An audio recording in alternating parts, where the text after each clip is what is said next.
ang mga bata sa oras ng reses.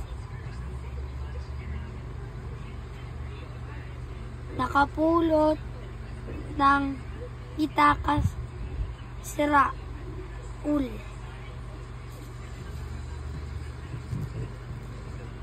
Wala itong pangalan.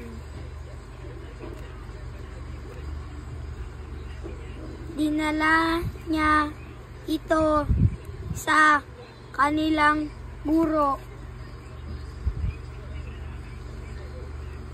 Tunay na matapat ang batang si Raul.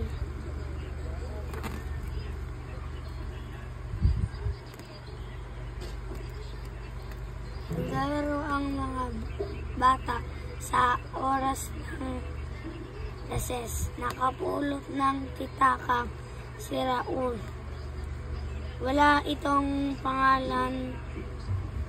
Dinala niya ito sa kanilang guro. Tunay na matapat ang batang si Raul.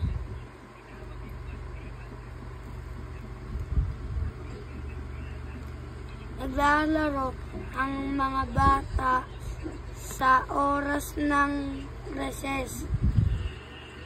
Nakapulot ng pitaka si Raul. Wala itong pangalan. Dinala niya ito sa kanilang guro. Tunay na matapat ang batang si Raul.